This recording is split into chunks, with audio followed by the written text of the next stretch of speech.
Takže čau lidi, tady Sinča a dneska bych vám chtěla říct můj story, moje story, jak mi učitelka na informatiku nechodí na sborku, tak bych měla vědět, že to je Nevzorová, mi dala červenou. Jo, tak vám řeknu, jak se to stalo. Přišla jsem pohoda, začala hodina a my jsme si zahráli Kahoot. Ona se předtím ještě, než jsme tam dali červenou, nebo ona tam dala ty otázky, tak než jsme dali tu odpověď, se nás vždycky ptala. Já se stala fakt byla šílená úplně. Ta učila je mega crazy. Moje máma teďka nasila, ty vole. Můj táta se šokuje jako bejk. Se bojím, že mi vole roztratí všechny kosti.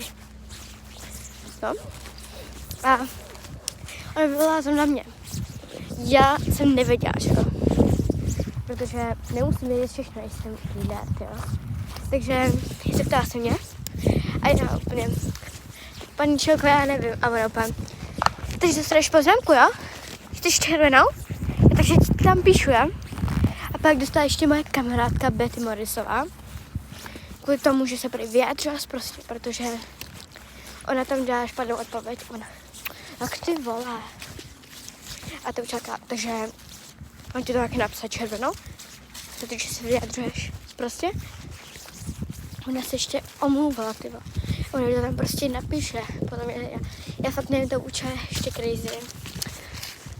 A kdyby, já nevím, fakt jako, jestli máte taky někdo takovouhle učů, tak fakt se stěžujte rodičům. Já jsem to chtěla ještě říct rodičům, nebo jako, už to ví jako, že mají bakaláře, já ne. No, a chtěla jsem jim to jako vysvětlit, protože to je fakt jako šílený, jako kráva ona je. Že a oni úplně jako, že jsou naštvaný. Můj táta nemá bakaláře, moje mamka jo. A moje mamka všechno vždycky řekne. Ona to musí všem vyšmutnit, jo. Musí to napsat vždycky tátovi, takže to je jako fakt crazy, takže pak vám ještě natočím jedno video, jaký názor měl můj táta a moje máma a podle mě šťastný moc nebudou. Za to jsme měli ještě 2 dny, ale už asi nepůjdeme k tomu.